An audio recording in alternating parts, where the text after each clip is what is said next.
Blog Talk Radio.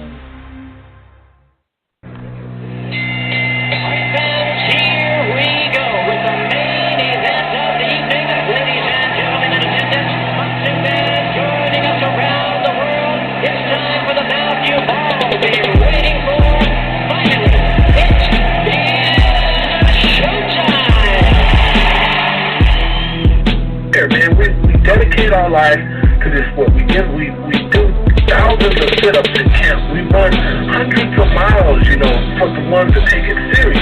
And we just dedicate ourselves fully to our craft, man. We watch tape. We have attitude. We rooting, and we go into that fight to land on the line.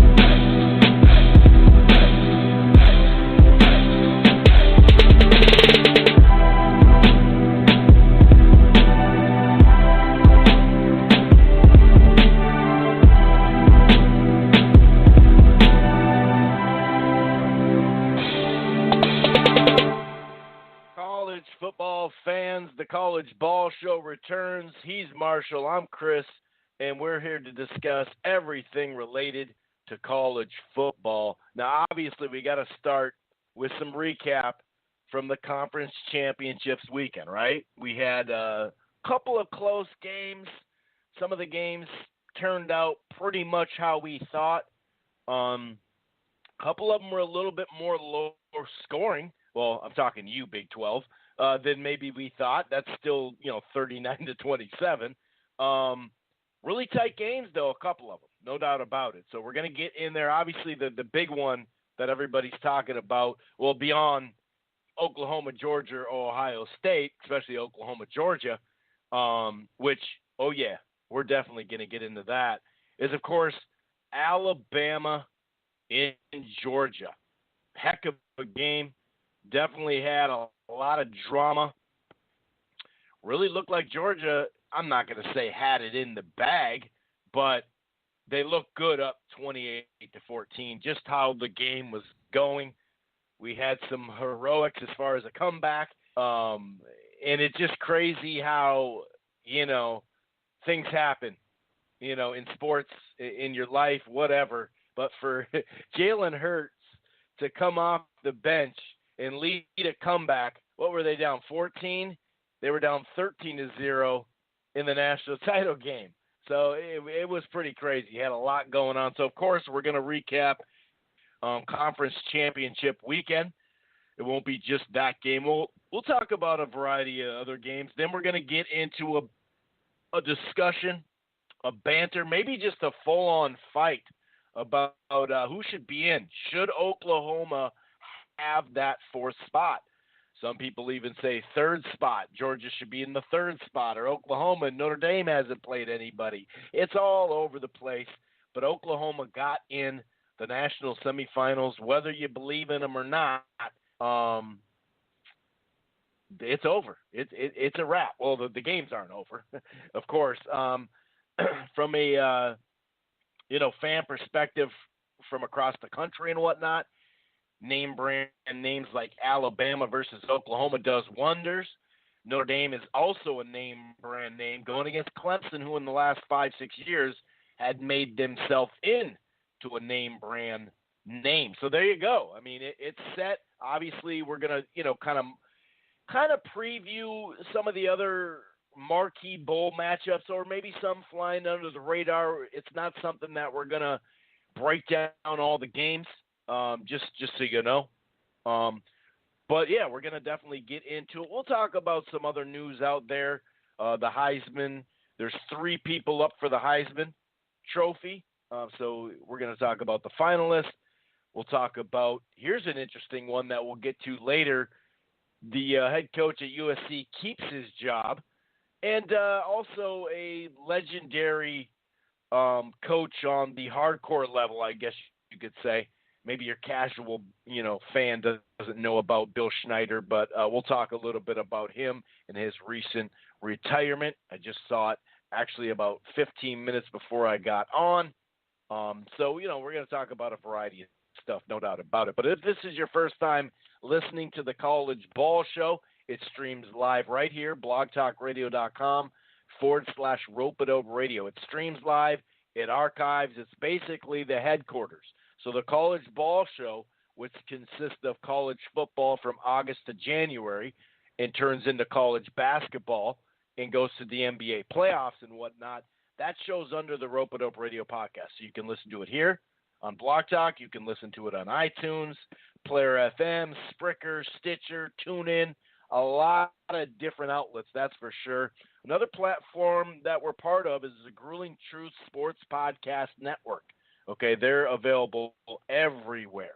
Got a good Spreaker app as well. You can also stream the Grueling Truth Sports Podcast Network and the College Ball Show under Spotify.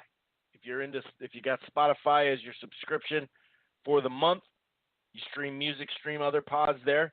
Check it out at Spotify. Otherwise, iHeartRadio as well. Head on over to thegruelingtruth.net. That's thegruelingtruth.net. They got a great sponsor over there, mybookie.ag. So head on over to thegruelingtruth.net, read an article, listen to a podcast. While you're at it, place a bet. It'll link you right to mybookie.ag. I'm going to go ahead and bring in Marshall, my co-host, into the fold. What's going on, Marshall? How are you doing on this fine evening? I can't complain too much. I am 34, so a year older. But Happy I did birthday. get a deep. Thank you. I appreciate the Facebook post. I think I've posted about 2 times in the past year. I'm so scared as a teacher to pretty much post about anything besides maybe Makes saying sense. hi to a friend. But I got a nice early early birthday present of the Cowboys beating the Saints on Thursday night. So that was kind of a nice little There you deal. go. And this weekend wasn't too bad. So I got a good. We had a basketball tournament, so I was pretty worn out Saturday. So I kind of had a few drinks, took a couple of naps, but I was able to watch a good majority of. I would say a pretty decent Saturday. It wasn't a 10 out of 10, but as you mentioned, Texas Oklahoma was a pretty entertaining game. Alabama Georgia obviously was a fun as hell game. There were a lot of games where I would say, Chris, a lot of people watched from the betting standpoint of over/under season ticket wins. With the weather we had going on this year, there was probably 8 or 9 games this past weekend that were simply makeup games, which had nothing at all to do with conference championships or anything. But if you had bet, like, for example, I don't know, Iowa State played this weekend, and if they were maybe a win short of their win-loss total this year, they got the win, that can kind of become a factor.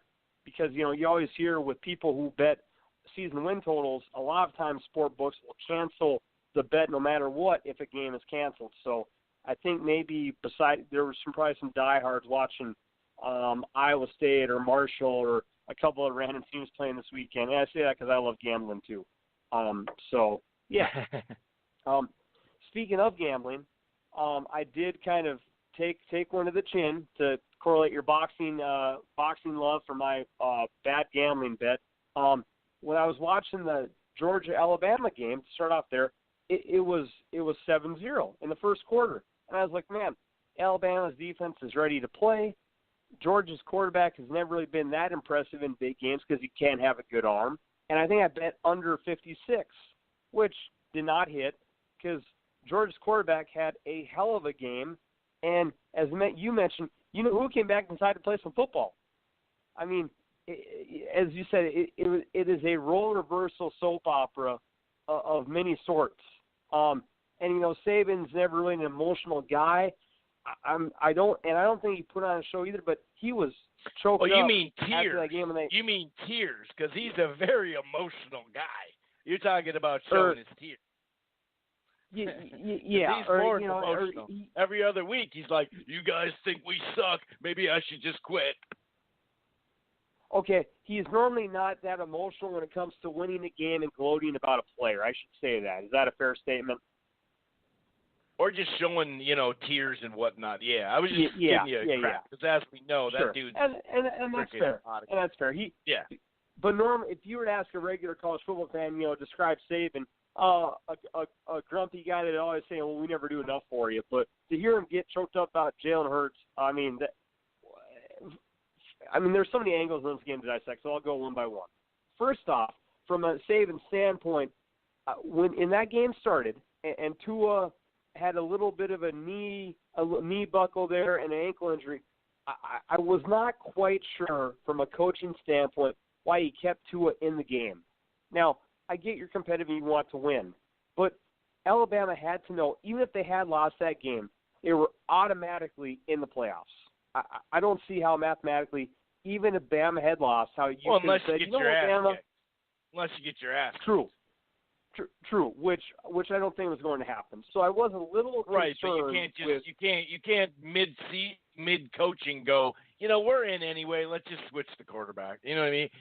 I don't know if it's that easy what you're saying, but go ahead. And I guess it's just from the way he was limping. It's like, dude, you do have a backup who has some groundwork under his belt. So I was a little bit surprised with him keeping Tua in. I do think as long as he can been limping continue the last month, though, too. The last month he's been limping. And then he took that awful cleat to the ankle, which obviously was probably a different type of injury than his team and then his knee. But, so he was pretty rugged. But, so if he eventually does go out in what was a very fun up-and-down football game, and Jalen Hurts comes in and acts like he just shook the rust off like it was nothing. So, to start out the game, I'd say the offense in the first half was pretty slow. And and then to give hold on. Okay. In the first half, it was slow. It was 21-14. That's a high-scoring game for that. The first quarter. When I was thinking it was going to be a competitive defensive matchup, and I was massively wrong. But to give Georgia's quarterback Fromm credit, a kid that normally gets a bad rap because Georgia is an offensive running back type of team, he actually put together a hell of a nice game. I don't know when the last time that Fromm for Georgia actually made legit passes against a legit defense consistently throughout a whole game. So you had so many different quarterback angles that were going on. So going into the game, as you mentioned, Georgia is up 28-14. Bama's defense is struggling. Chris, they probably didn't think that Fromm was going to tear him up through the air. I mean, Georgia's known for running the ball. That we know. But Fromm had about as good of a game as he could have through the air passing. They're up 28-14. They're probably feeling pretty damn good because Georgia knew coming into the game they had to win this matchup to make it to the Final Four. At least in my opinion, they did. And then I got a few more points, but I'll kind of let you go. But I guess just the basics of the Tua injuries, how Saban felt, Fromm having a hell of a game. Over some of your bullet points, and I'll kind of wrap up with a few more of mine because I have a lot, but I don't want to go on forever. Well, as far as the actual game itself, not necessarily just key points or whatever. I don't have 7 different things written down to touch upon, but at 21-7, it was one of those things where Georgia comes out and is playing pretty good defense. Both sides are, like you said, there was an interception early. They go down on a pretty nice drive score, and then Alabama came right back. And then they scored twice, and they scored, and then it was a 3-and-out. In fact, I think they didn't even gain a yard as far as the full possession goes. I think, it was a -1. And then they score again. I'm like, wow. This is going to be big, and then Bama comes right back and not evens it out, but gets it to 21-14. And I thought, okay, that was fun. I remember Georgia being up several years ago on LSU at the half. LSU, pretty much took it from there. I thought, okay, it'll probably change, And then to have another 3-and-out. And it's -10. I'm looking at it right now with with 1 minute, burnt the clock. They go down with 3 plays in a minute and score. It's 28-14. And the next possession, Marshall, 3 plays, 4 yards, ball 26. And then they had another drive. Now they missed a field goal there. That was key. But once Bama got the ball back, and they threw the pick, I'm thinking, oh, boy. And we got to say it, before any kind of cleat was in his leg or in his ankle or anything like that, he'd been showing the limp for at least a month. on and off all season, Oh, technically, sure. but he only threw the ball, what was it, 3 times in the fourth quarter this whole year? But he was 10 of 26 with a $164, and one of the picks is just like downright bad. So he was just playing bad, and it really had a reminiscent in a sense of what was going on in that 13-0. So I thought, although they didn't make the decision to go to him, they were forced to go to him. I guess that's where it differs last year, right? Because they came out of half, with him, and he still threw that pick. But the defense rose up, got a 3-and-out, and boom, 4-play touchdown. Defense held them 2 more times. Had that 16. I mean, this was a quintessential drive here. 16 plays, 80 yards, chewed up, 7 minutes, scored a touchdown, tied it, and then got him to turn it over on downs. So the whole team came up. Jalen Hurts came to save the day, but the defense finally stood up, and then obviously made pretty quick work. 5 plays, 52 yards, 2 minutes, 35-28, and it seemed like every play the CBS guy was just like adding the layers to Jalen Hurts coming back and all that. So it was drama filled, just like the heavyweight fight where Tyson Fury, looking like he's dead on the canvas, literally, concussion, and all of a sudden he plays The Undertaker in a much calmer fashion because literally Fury looked like he was out on the canvas, and much less drama than that, obviously. But Bama comes back from 2 scores, gets the job done, even though, time of possession, 35-40, 2 turnovers to none. Even though it was stacked against them, it's almost like they needed this game, and now is it coasting from here? Obviously, we're going to find out, and we're going to find out about Tua as well. Is he going to be okay? How deep and was that dig into from his own offensive lineman, by the way, digging into his ankle, like you said, that looked like it hurt really bad with all that weight from a big guy like that. And then you're also getting the weight from the guy pushing him towards you. You know what I mean? So I wonder, but yeah, man, that was something that Bama, even if they lost, I think you're right, especially in this situation, how this game played out. If they would have lost in overtime or just came up short, I still think they would have been in. Obviously, that would have added even more layers to this thing, which we are going to – I know we've been, kind of spending a lot of time on this game, but this is the big game. We are going to talk Oklahoma, Georgia, and Ohio State like that. But, for Hurts to come in and 7-9 through the air with a touch, but also the big runs he had that were really, really crucial.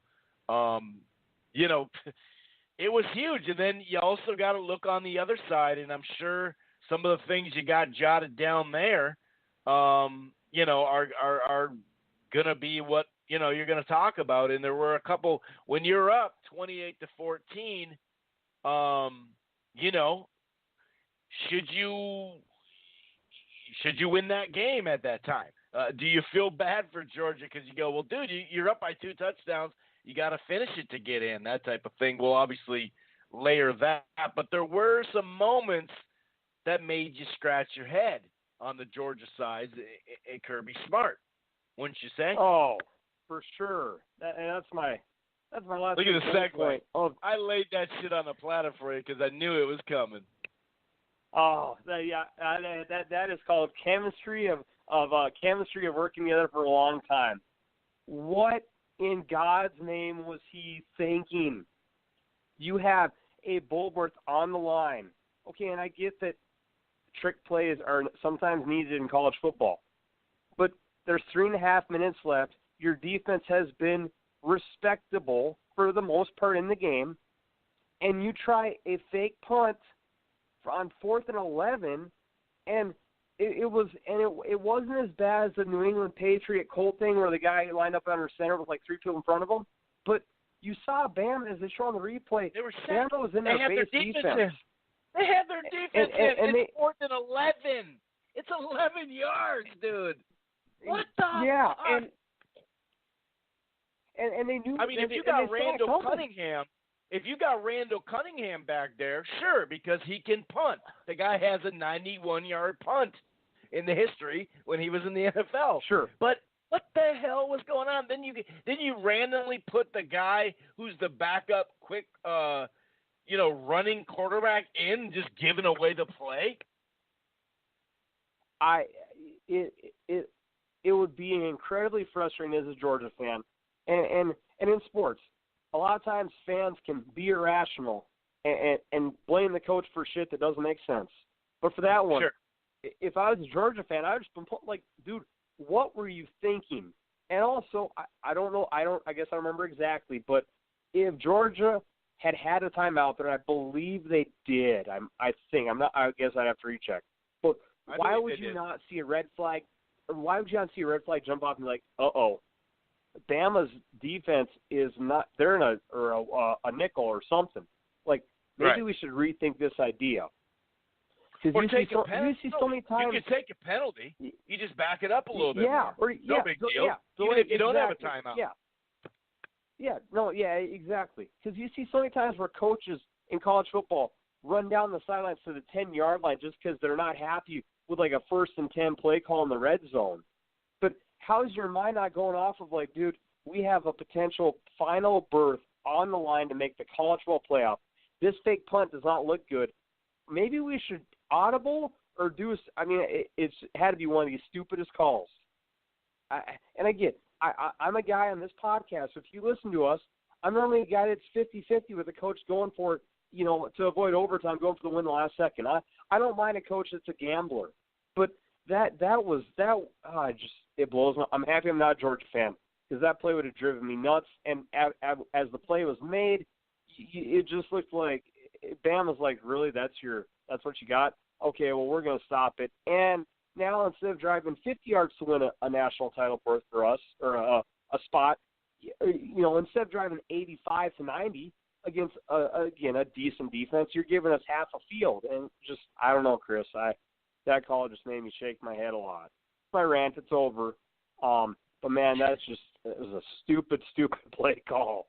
And Bama's like, dude, okay, we're ready for you. What do you got? I just don't Seriously. get it. And for as hard as they it's play. 11 yards too. You put in the guy who everybody's going to know when he's in the game he's running the ball on offense. Now you put him on a punt. Maybe he's there all the time and we don't know it. Maybe. But is that the guy you're really going to have blocking right there? I doubt it. Maybe I'm wrong. Maybe I am wrong. Maybe they've done it all year and they got the backup running quarterback in there. It could be. But either way, you just don't do it when they're lined up for it. They're lined up for it. They got their defense in, like you said. The defense can stop you straight up, let alone that type of shit. It's, he could have got hurt, the guy. That's how bad of a play it was. Yeah. But and lastly, and we have breaks this down a lot, but it was a big game.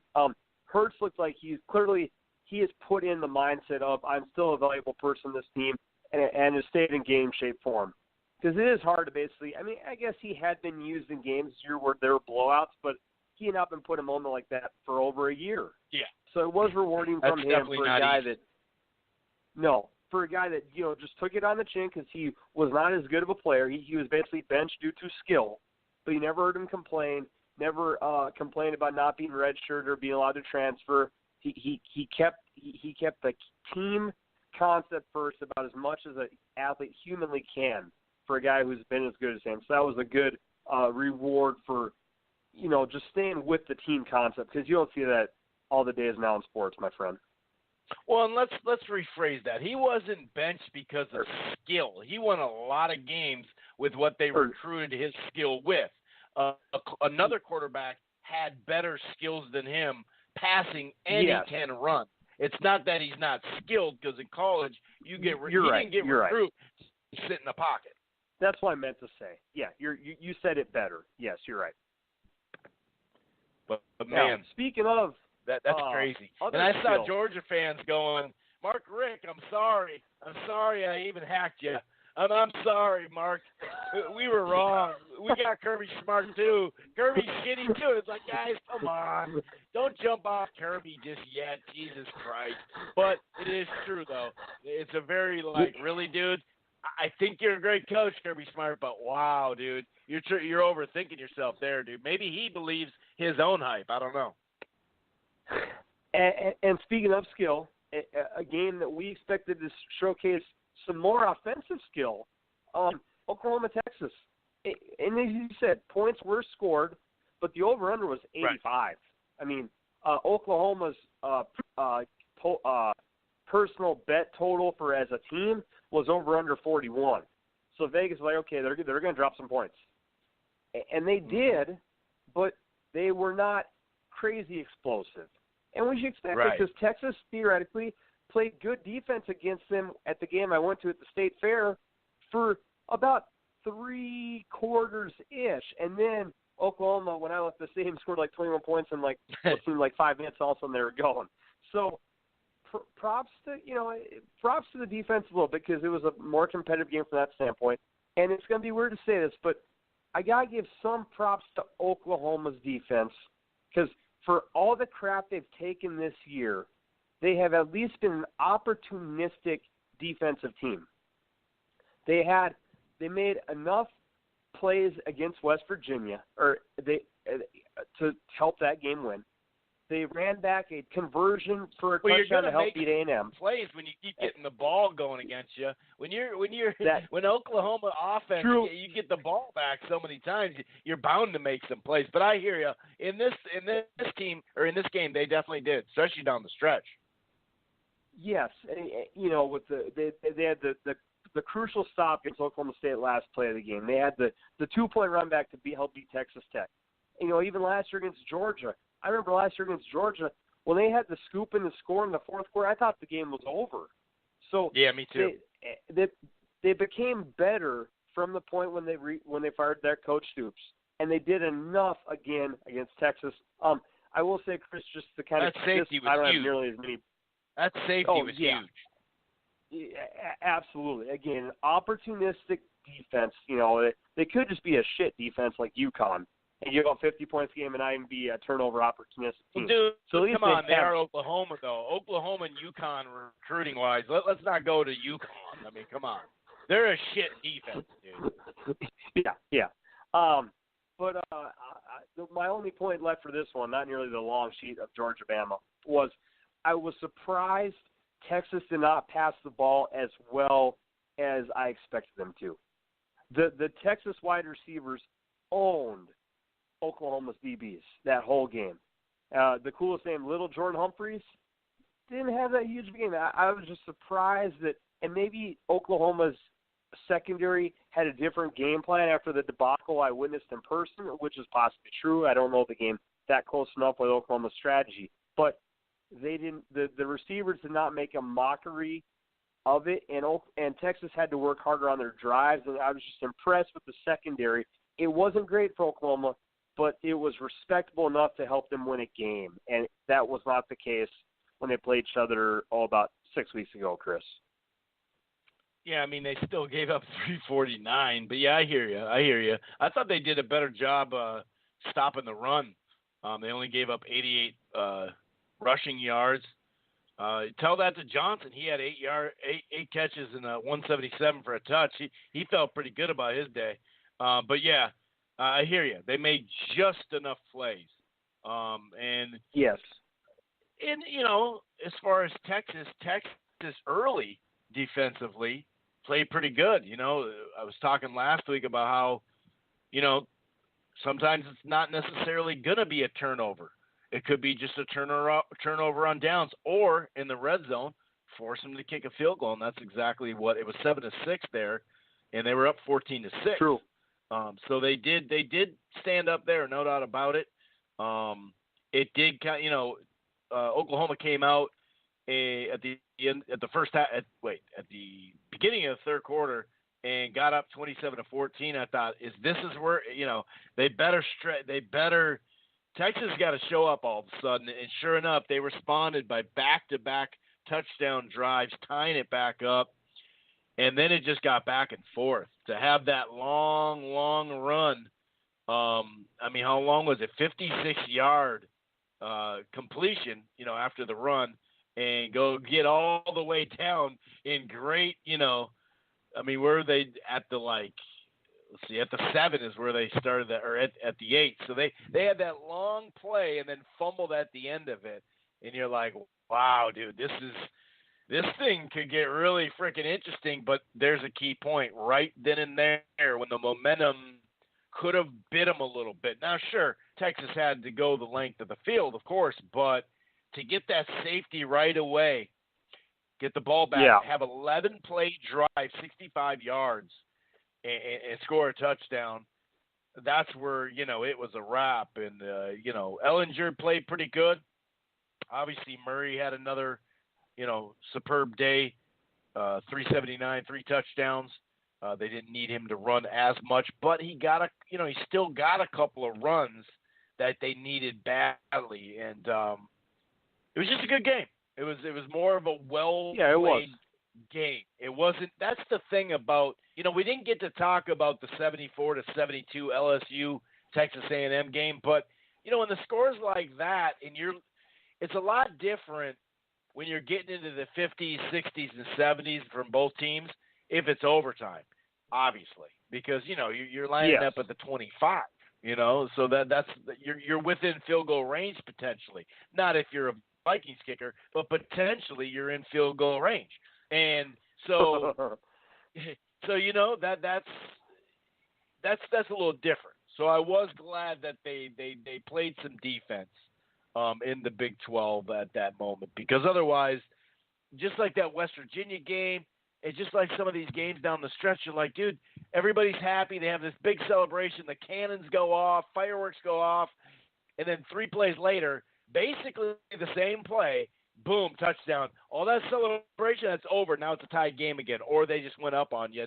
So it's fun to watch as a fan, but only to an extent, because if you're watching it with a handful of people and you're kind of shooting your shit, you kind of look at the TV, you're like, oh, shit, that's a 40-yard touchdown run. What the hell was that? So you're like, dude, is anybody going to tackle? So it's a weird, it's a balancing act. And you got to be able to defend something. You know what I mean? And these guys it's 5 yards and they're open. You know what I mean? Where you're like, dude, is anybody out there? So that was nice to see. Just to kind of get through a little bit more of this, Ohio State Northwestern was a competitive game for a good chunk of time. Then Ohio State put the pedal to the metal, end up winning 45-24. Central Florida and Memphis, that was the high-scoring game. That was the shootout, 56-41. Central Florida ends their season on a high note once again, still undefeated. Drake and ISU was actually closer than I thought, 27-24. Yeah. That in-state Iowa, ooh, that was a rough one there. Clemson, took care of Pitt, no problem, 42-10. I think there was, how many completions did the Pitt quarterback have? I can't remember. Let me go look. 4 of 16. 4 for 8 yards. They still managed 192 yards rushing, though. That's kind of crazy. But, yeah, Clemson just walks through. And this game played out as far as the Pac-12. This game played out several years ago. We could have at least labeled, just how we were talking about the Big 12. The Pac-12 was kind of like that in spots, as far as just pure offense, and some teams have great defense and some don't. Now it's not as much that way, I'd say, these last couple of years. And I said this one would play out like a Big Ten or SEC, football game, and it sure did. In fact, the defense scored the touchdown. They both just taking slugs at each other, not getting a lot accomplished offensively. But Washington, they got a little healthier. They got a tight end and a tackle, really good tackle back these last chunk of probably the last month or two. It definitely wasn't in that opening Auburn game, but they get it done, have a 10-3 season.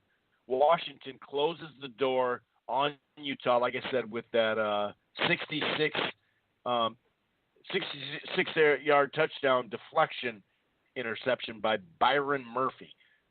So that was one of those games that just was like, okay, what's going to happen? And 3-3, in the third quarter, and near the end, I think it was the end of the third quarter, is when Washington pulled ahead, and that's exactly what happened.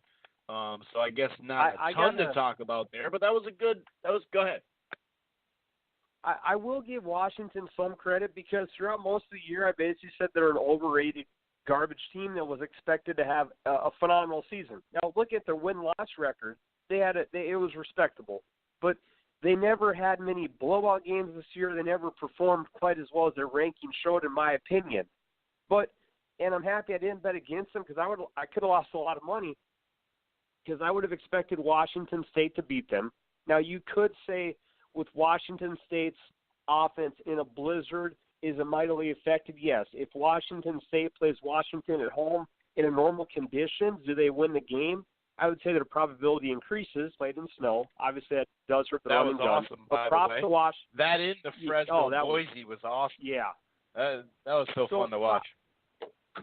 Props to them for winning that game. And then again, Utah has a coach who almost never loses a bowl. His bowl record, Whittingham, is like 14-1. He's good off ice. He's a very good game planning coach. Utah is always a tough, pesky team to play, and they beat Utah too. So it was a nice end of the year for a team that had a very, I guess you would say, nonchalant season. Because after the Auburn game, you didn't quite hear about them as much because their play was not as good. So the way they finished, I could easily see Washington beating Ohio State to finish off their bowl game. We're not sure if maybe Meyer's going to coach. With his health conditions, who knows, that they say keeps getting worse. I could easily see them carrying the momentum from having a tough start to the year. They finished on a very strong note, which like I said, I would not have predicted they would have beat both those teams, let alone one of them. Yeah, I agree. That's a good way to put it. And that Mountain West championship game, I was reading the conference thing and it said football in there. I figure it's a football game. That was a good game too. Pretty low scoring, but that's not a big surprise if you look at how the other games turned out. I would have thought it'd be a little high scoring, maybe one team in the 20s or getting into the 30s, but it was 7-7 for quite some time. Fresno was able to get just a little bit of a lead. They kind of did the double dip where they got something near the end of the half, the second quarter, and then coming out, they went out and had a decent drive and scored to get up 13-7. Boise State, they responded.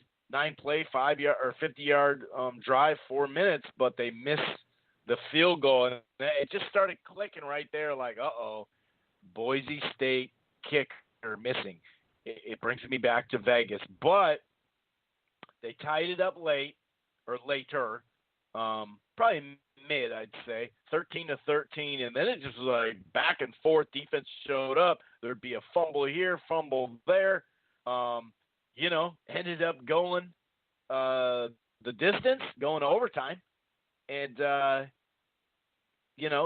field goal wasn't enough for Boise State, who was up just, for a moment at 16-13. But Fresno ended up getting it done and making up for what happened in the last week of the season. So or a couple of weeks, I should say. And it's happened like that, I think, 3 separate times now in that conference where someone beat someone, whether it's a week or I think it was last year, Fresno beat them during the year on the last game. They turned right around, whereas this was 2 or 3 weeks ago.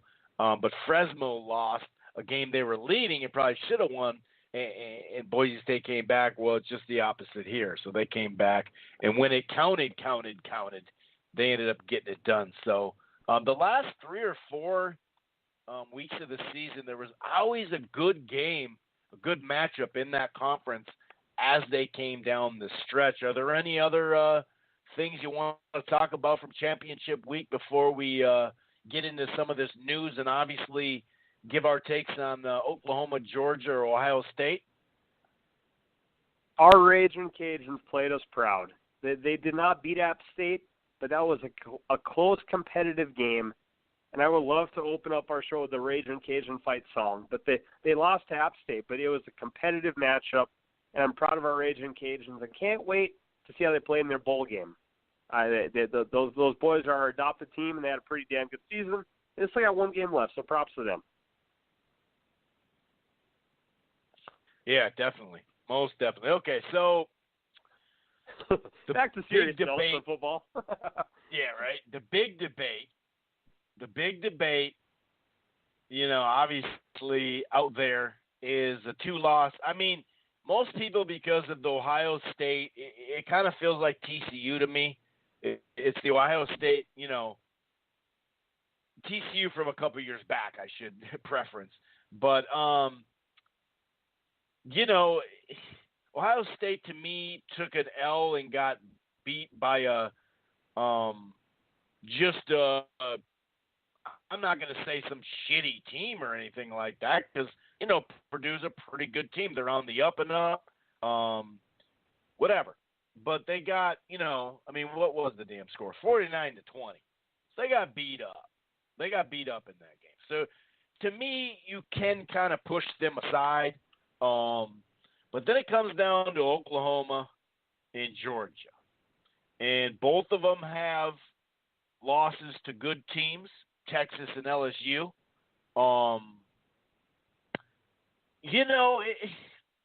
It's tough because when LSU had an extra loss, they were in front of certain teams without that loss. We see this thing happen. Remember Auburn? Auburn was a team with 2 losses that looked like they were going to be able to get in until they let it and end up getting beat. This one's interesting. Oklahoma, if you look at their, they had UCLA in the non-conference, who's clearly not up, and when they scheduled it, they probably weren't. It wasn't going to be some marquee game or nothing like that. But when they scheduled it, they were probably a little better, more of an 8 or 9 win type, team. They did have a win against Iowa State at Iowa State. They had some tight games, no doubt about it. They lost very tight, 48-45 to Texas. They beat Texas Tech once again, 51-46, real close. Next week, Oklahoma, 48-47. They even let Kansas put 40 up on them. They let Kansas put 40 up on them, and we're not talking about at the half with the Kansas basketball team. We're talking about the football team, Marshall. And then West Virginia, they barely got by 59-56, and then they pretty much handled, the stretch. Actually, they didn't handle anybody. The last maybe, I don't know, like 12 minutes of the game or whatever, they ended up, clearing that. They did get a little lead there. So I wouldn't say they have this overly impressive resume. They played some good teams. It's a high-scoring league, no doubt about it. How good is West Virginia sitting at 8-3? I don't know. Are they the same team that when they were, closer to undefeated, where people were looking at them differently? Us, we never really looked at them that high up, besides the quarterback and whatnot. But we were giving them a fair shake or whatever. Now they just lost. They're coming off a loss, so odds are you're gonna go down losing. But it is to Bama. But then again, if you would have just beat Bama in that game you were up, you'd be in for sure. There'd be no even argument. We'd be arguing if Alabama should be in or whatever, or other teams. In the Georgia losses to LSU, they got beat by 20 in that one. No doubt about it. Now, after that, they beat some quality teams. Nothing stands out as just great teams. Kentucky had a really great season for Kentucky. They came down to earth a little bit late, no doubt about it. Well, what are your thoughts here when you're sifting through these resumes? When it comes down to who should get in. I mean, it is a good argument, and we talked about this last year. I'm not sure if we talked about it the year before, but I think we're going to have to get, instead of going right to 8, which I think is a mistake, I think that 5 slot where this next week, well, who do you think should get in? Oklahoma or Georgia? I don't know. Why don't they play? And then the rest, like the number 1 seed would just get a bye. What are your thoughts on these two, man? Should Oklahoma get in, even though – and then you look at the team itself. Oklahoma is a one-sided team. Georgia's not. Georgia can run the ball. So do you match them up? Sometimes that's fair. Sometimes that's not. Because as we know, even in bowl season, when people like to count up each conference and see how they did, you got to look at the matchups. How many favorites, how many non-favorites. The Big Ten tends to, the top 5 teams in the Big Ten tend to get sometimes overmatched just because of the name recognition. So I don't know, man. Where do you sit on this? Because I think everybody debating Georgia, Oklahoma, I think there's a good case for both of them, to be honest with you, because is West Virginia and Texas and LSU, that's a good game, especially mid-season. I don't know, man. Where do you sit on this? You kind of already told us, but tell us why. Okay. I do think that there is public pressure.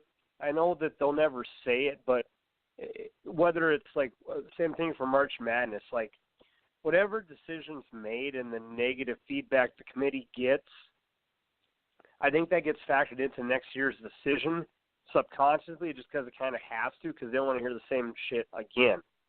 So I do think part of it could be the fact that, oh God, we're going to put another 2-loss SEC team in the picture. Now, again, I don't know have the exact facts, but there's been a reputation. Another one? We're not putting there's another been one in. But there's been the idea of that SEC, or I should say, you're going to put in a 2-loss SEC team. There's never been a 2-loss team that's made it, though. Let's clarify that. Yeah. Okay. Sorry. Yeah. So I think that the public perception of, well, I misphrased that. You're going to put in a 2-loss SEC team.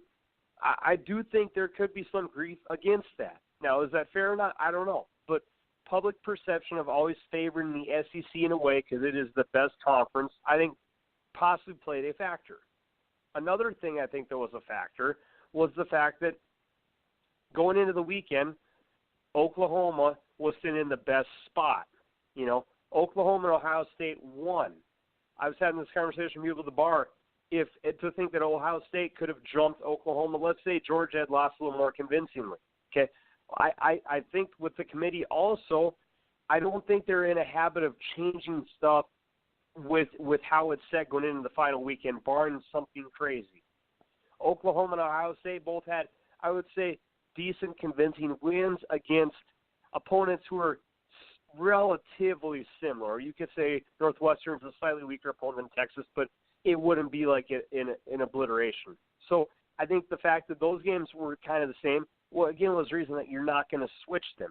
Because I think there's been times before where they've switched teams where you and I come on a podcast and like, oh, well, so-and-so's in. And then the night of the selections, you're like, well, so-and-so hopped that team. It's like, well, how the hell that happened? So I think this year, Chris, was just so much to do with the politics of how the picking process goes than anything. Because I think the resume comparisons you make are pretty fair. Georgia's bad loss was at LSU.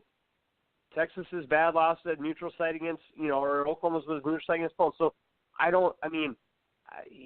guess you could say Georgia's loss was a little worse because I think many people going to that game thought they were going to roll LSU and LSU kicked their ass. I think the Georgia-Oklahoma game was a little more of a close competitive matchup. I mean, for the best win category, I would say Oklahoma's best win was going to West Virginia, which is a tough place to play. Georgia's best win is who's Georgia's best win on the year? I mean, beating Florida or beating Kentucky, who had a good year, but it's not something you can brag about. So I think from the best win category, it's their best loss. I think is really what you got to look at. You know what I mean? They both got quality losses. I'd probably say LSU's a better team this year in the regular season than Sure. Texas, but Alabama. I mean, yeah, it's tough.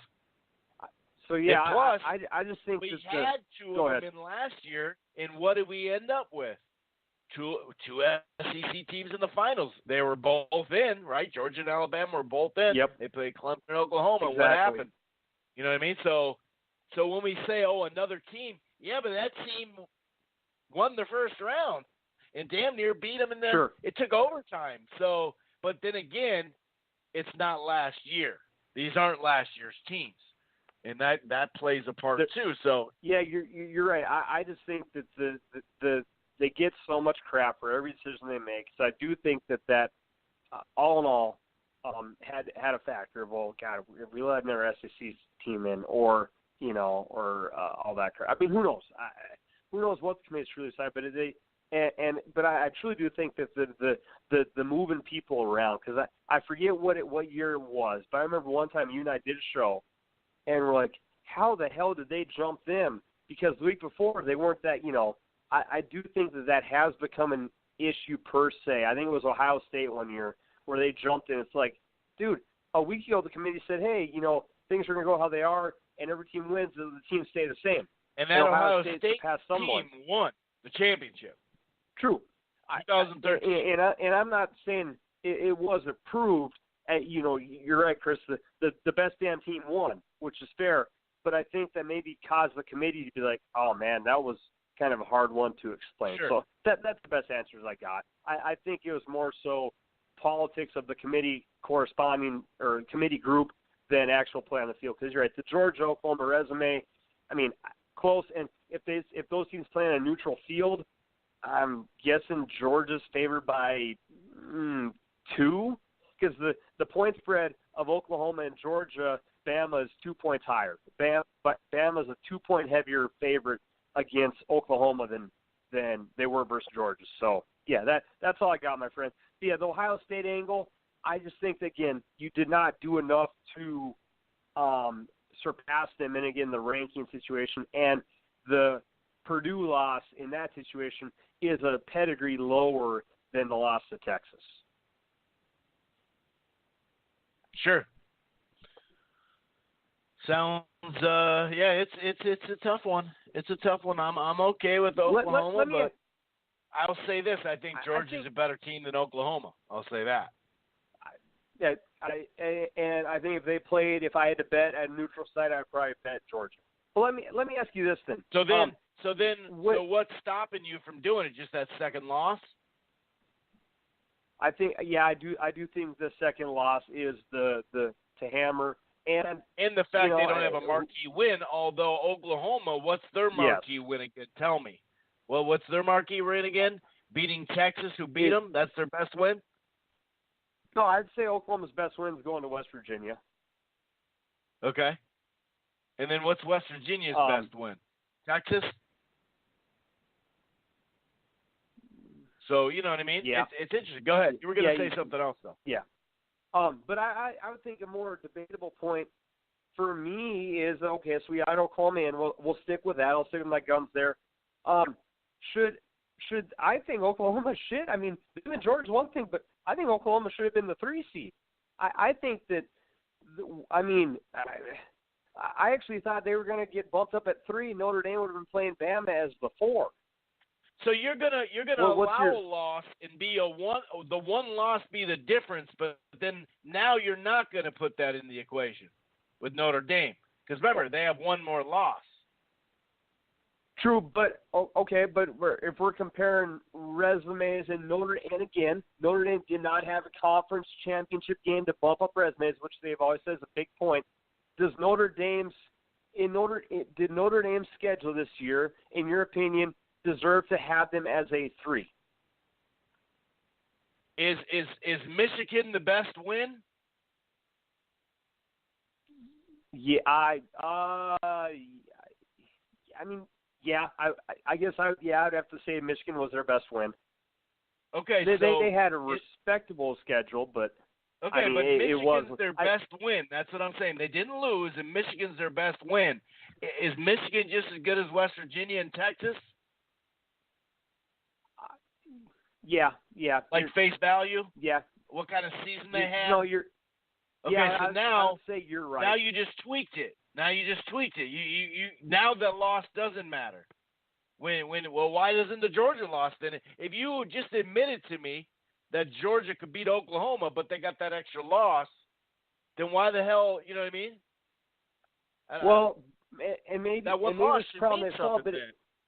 So it means something only when it means something. No, but I think, and maybe this is because of the reason the Big 12 got a Big 12 title game was because of the fact that a conference championship does a little more to benefit your resume. That was my. I guess I should have pressed that. That was my main angle of maybe them eventually avenging their loss and winning the Big 12 title could have been enough to bump them up since Notre Dame obviously does not ever play in a conference title game. I thought that angle potentially could have been enough for them to surpass Notre Dame. Okay.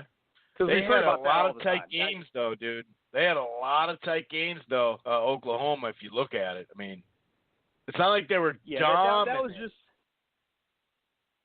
That was just like a hot, a sports bar debate take. But, I mean, could have done enough to surpass Syracuse and West Virginia right now, that's a good-ass game.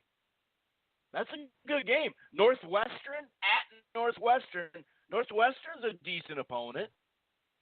True. Especially on the road. Yeah. Yeah, I don't know. I think it's fine. Okay. I think it's fine right there. But let's move on from this because there's nothing we can do about it. Sounds good. First of all, Bill Schneider from Kansas State, who has done a hell of a job on the I guess you could put a hardcore level of college football, as far as people knowing him and whatnot. But he retires after so many years, and I remember him in each decade, But I really think what he did like late '90s, mid to late '90s was impressive, and then this last, about 5 to 7 year run, sure, the last couple of years. But if you look at about a 5-year stretch where you knew what kind of team you were going to get out of them, definitely one of the, higher statue of coaches in the history it matters what levels you're looking at, but he's a pretty damn good coach overall. And also, the Heisman candidates came out, Tua, Murray, and Haskins, and thank God they got Haskins because, by the way, and here we go with another Ohio State quarterback getting not the proper praise all year long. And that's why I kept going back to his stats. And I know it has to do with Urban Meyer. I mean, I got a co-host right here that hates Urban Meyer. A lot of people hate Urban Meyer. So I get it. But this guy just went for 41 touchdowns. He beat Drew Brees in touchdowns in a single season. And by the way, the guy who was starting before him has the third most and fourth most, 35 and 34. Back to 2 years in there, by the way. 2014, 2017 for J.T. Barrett, right behind Drew Brees. And then he also set the passing record all time. So let's get that out there. He needed to be there, and I'm not saying people shitted on him. They just undervalued him because of his coach, and his defense for a while was playing way under their potential. So that obviously hurt him too. But that's not his fault. I mean, that has nothing to do with him. You put him in the Alabama situation, that's going to be pretty good for Haskins, isn't it? So, with the defense and the full, more of a complete team this year anyway. Sure. But I'm glad those three made it. And also, USC, the man in charge, keeps his job. I know that was something that, his third or fourth year?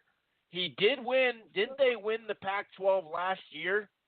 Pac-12 last year. So you're willing to, after 3 years, which only gets you to because your first year is not really a recruiting year. Your first year, that's not your squad. So your second year is really. So he's got guys that he actually recruited heading into their sophomore and junior years. Is what I'm trying to tell you. Are you still wanting to? You thought that they should have canned them, or are you willing to give them another year or two to let this thing play out? Obviously, it doesn't matter because they're keeping them. But I'm saying, as far as you, because I know you weren't happy with them this year, and obviously, I understand why. Yeah, I'm very surprised he was brought back. I do think that, my opinions aside, which I'll get to quickly, USC didn't go to a bowl game this year. This is a school that, I grew up in Alaska. First time since high 2000. school. I never really had a team growing up in Alaska, obviously for football. And so I kind of fell in love with the Reggie Bush, Matt Leinart times against the Vince Young. That's kind of when I liked USC. And they've always had the offensive talent. Obviously, they've gone through a lot of shit with the Reggie Bush and the Lane kid. There's been stories. But they've always gone to a bowl. They've always had a talented team that can get you at least 6 wins. Normally, a lot of times they're ranked top 10 in the country, and then they fall down. But, there's something there. And you don't go to a bowl game this year. They finished the year 1-4. He's 1-14 as an underdog head coach. I just what kind of backdoor deal does he have going on to keep himself a job? USC is he won the Pac-12 last year. Maybe that's what keeping him there. I'm just saying. And his first year he was blessed with the grace of Sam Darnold in an incredible Rose Bowl game. But looking back, it's looking like Sam Darnold, in my opinion, did a lot for him. Because last year in that bowl game against Ohio State, that was an obliteration of an embarrassment for the team. It wasn't even a game. Darnold. I remember people watching that game saying Darnold's stock has dropped minute by minute. Well, I've never liked T. Martin, who they did fire their OC, but I don't see what he has done to deserve to keep his job there. He didn't go to a damn bowl game, and you can never ever win as a dog besides once in your career. If you are a coach with that amount of talent, you should have a better win-loss record than 1-14 when you are a dog.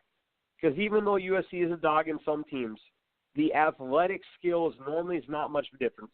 And if it's not athletic skills normally, it's either coaching or the players are very young. Well, I guess I don't like giving them many excuses.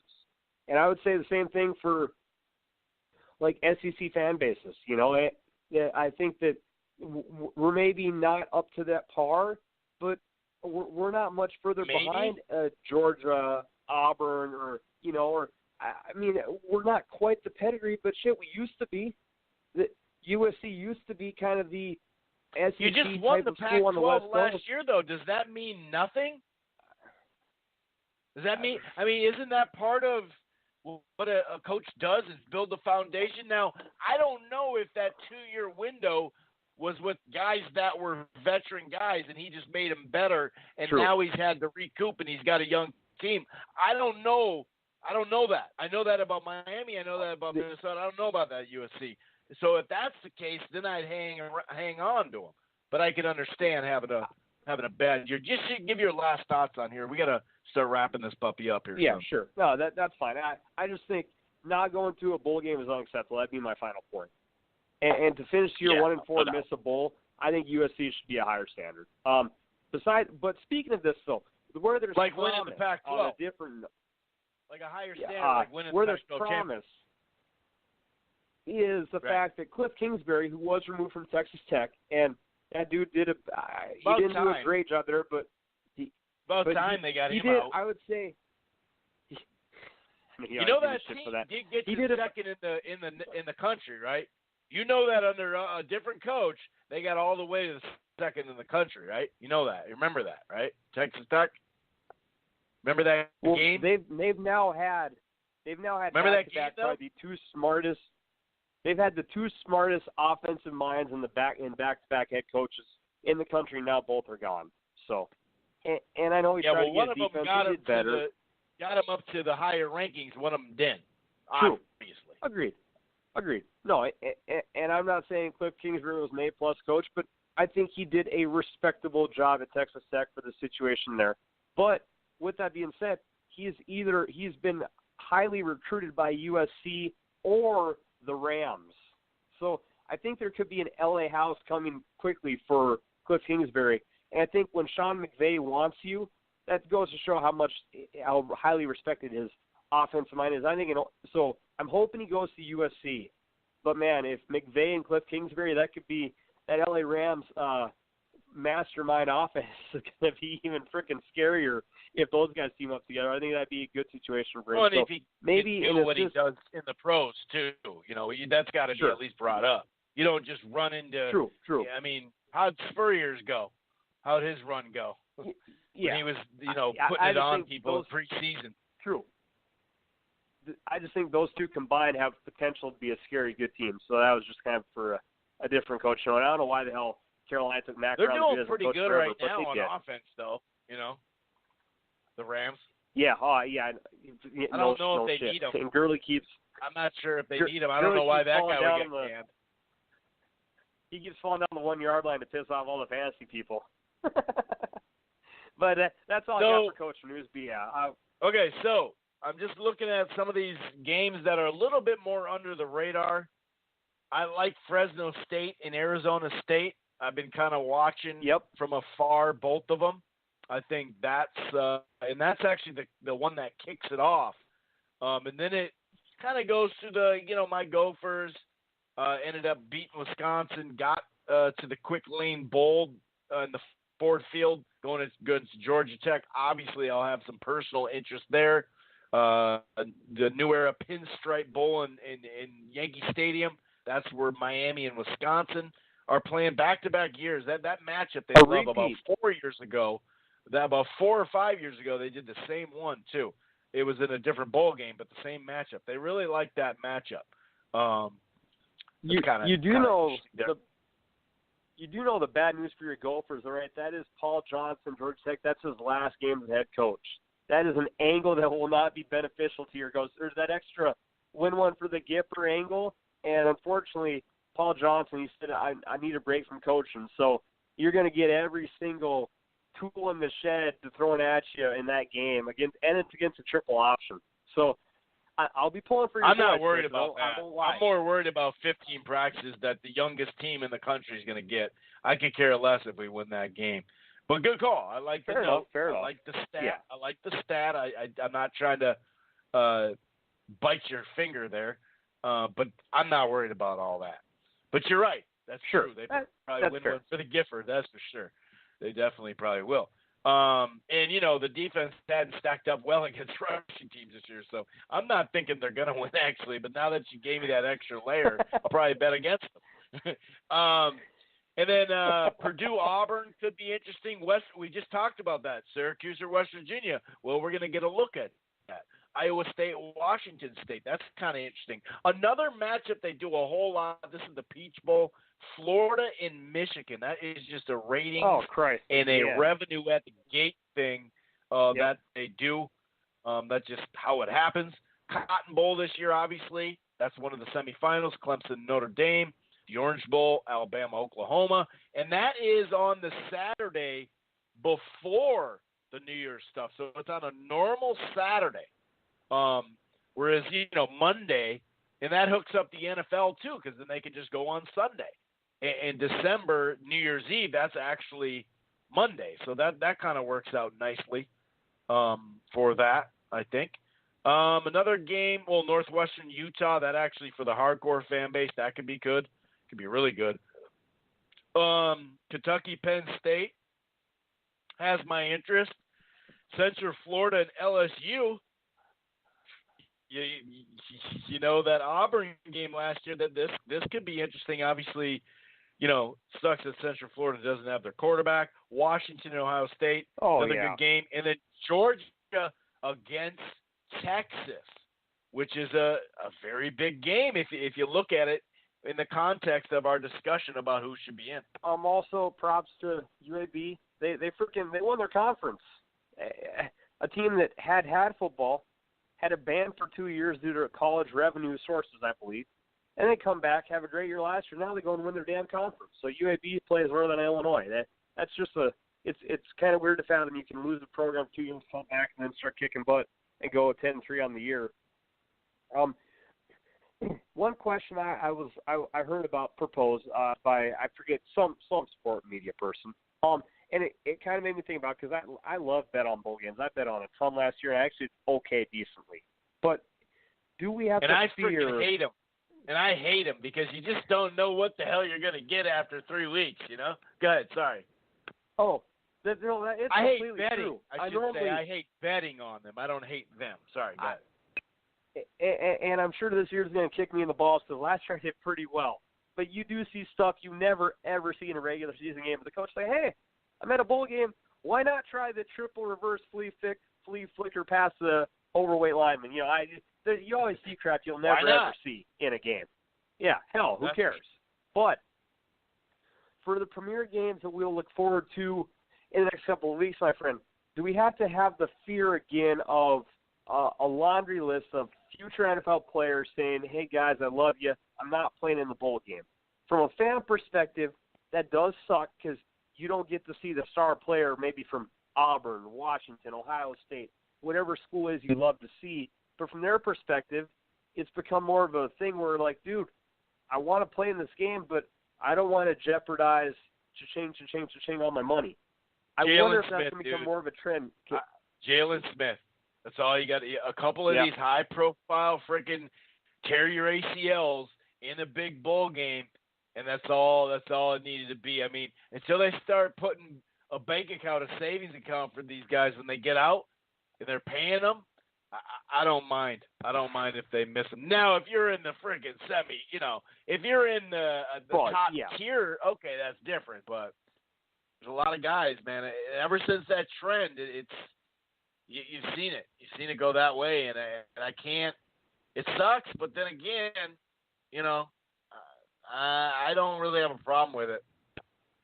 Okay, no, I don't either. I was just wondering, you know, and I think that will be a little more of a trending thing. But you're right. It is your future life of employment with potential to make so much of an investment that, you know, it would be kind of a weird situation as a player to say, you know, yeah, true. Absolutely, yeah.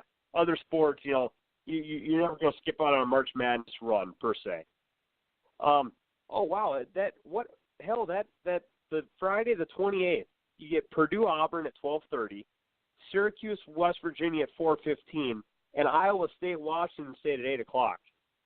That might, aside from the semifinals, that might be the best day of games. Those are three really damn good games. Obviously, you never know what's going to happen, but wow. No, but on paper, that is nice. Yeah, that's really. And then you wake up the next morning for Florida, Michigan, as you said, which seems to happen every year. It was interesting that I think originally the Bama-Oklahoma game was supposed to be in Texas, but Bama said, we don't want to make this kind of a possible away game venue, so they picked the Orange Bowl. But I believe that game was slated, but because when they were doing the prediction show or the revealing show, they said Bama has chosen the Orange Bowl, which makes sense. Obviously, it is a longer drive for Bama to go to California, or no, Orange. Go to but I think that was kind of a smart call, because obviously Bama travels, Chris, probably as good as anyone in the country, but taking it out of Oklahoma's backyard probably was kind of a bright idea. I'm surprised they said that on the air, but it makes a logical point, and I do kind of like that, since them being the 1 seed, letting them pick. I feel a lot of times, you know, rules from bigger committees kind of screw the teams over. That was a fair rule and probably a smart choice, because if that game happened in my backyard, that crowd is 50-50 minimum, or maybe a little more Oklahoma red than Crimson Alabama red. There you have it. And obviously, this is the moment where, you know, we're sitting at December 3rd, and the first game doesn't even kick in for a little while. So usually what we do is we take 2 weeks off, or we take a chunk of time off right here, Now, if there is we may next week do a quick show, whether it's Heisman, if there's some, a lot of different moves out of nowhere, some big news, whatever. We could do a show next week, but there is going to be a break because we kind of let the first tier of, the first, 10 days of the bowl season kind of happen. That way we can come in with some recap as well, and then we'll preview and predict all the most of the big bowl games in general, and of course the national semifinal. And then, after that first wave, well, most of the wave besides the last two games, or the last game, I should say, after that's done, we do a post wrap of that stuff, and then of course we preview and predict the national title game. And then after the national title game, we have one more show for college football, and that's obviously recapping the national title game. But if you're and we're saying this deep in the podcast, if you're into college basketball, we call it the College Ball Show because it's college football to start, then college basketball. So literally, when the national title game's done, and we do the show to wrap that up, it's over for college football. But we hit the ground running and go right into college basketball. We take that all the way to the national title in early April, and then we hit the ground running right into the NBA playoffs. So we have a weekly podcast called the NBA Banter. We figure if you like college basketball, it's a pretty good chance that you'll like the NBA playoffs as well, or at least have an interest in it. Then we take that, the NBA stuff, all through the playoffs, all through the draft, and of course free agency is the thing to, when July hits, it's all free agency, and really in June as well. So just keep that in mind. But yeah, we may do a show next week, just a really quick little one, because there are going to be some coaches that get fired and hired, and of course the Heisman and whatnot.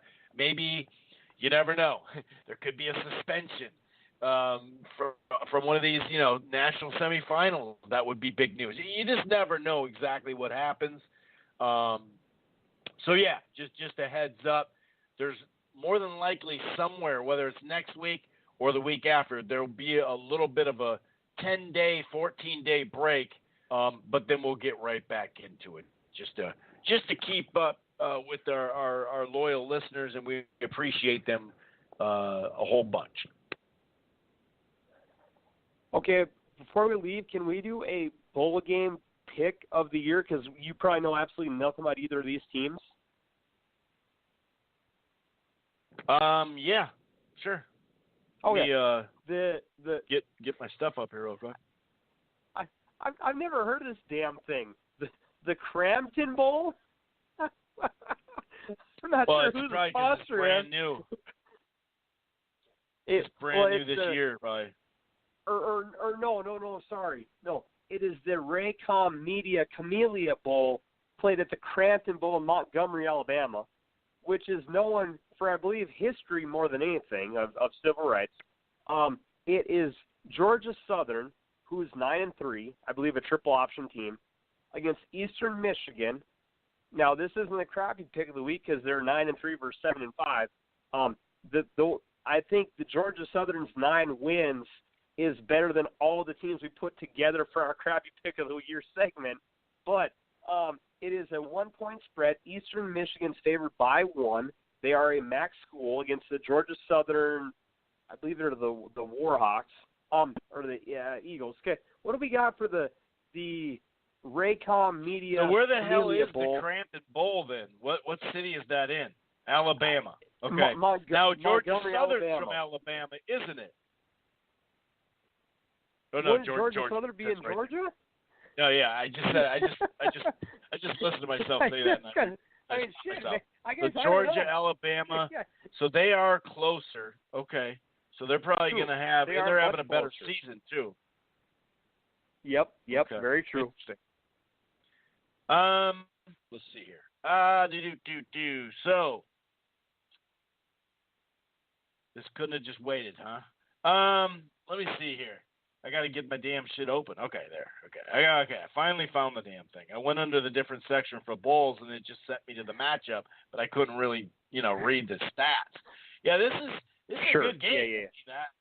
This is obviously the yards passing at 82 seems like, whoa, what the hell? But like you said, they're an option team, so 260. I'm going Georgia Southern. Okay. All right. That's who I got there. And cool. I might blend them with you, because if you bet bowl games, as Chris said, it is 51% skill is a better, 49% pray to God what does happen happens to go your way.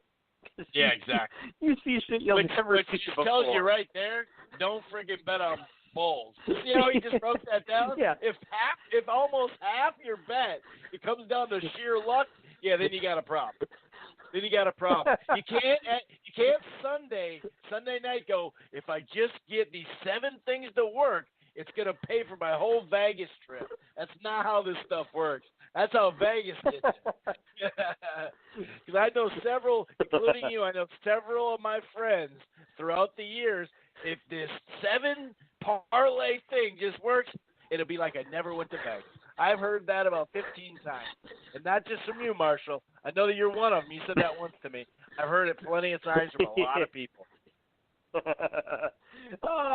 And I'm smiling ear to ear because it's true, and you can only just laugh because you have your horror flashbacks. But on that note, we'll get out of here. If you do bet on a bowl game, please call in, because I'm sure your story is going to be incredible. I'm sure I'll have a couple of stories.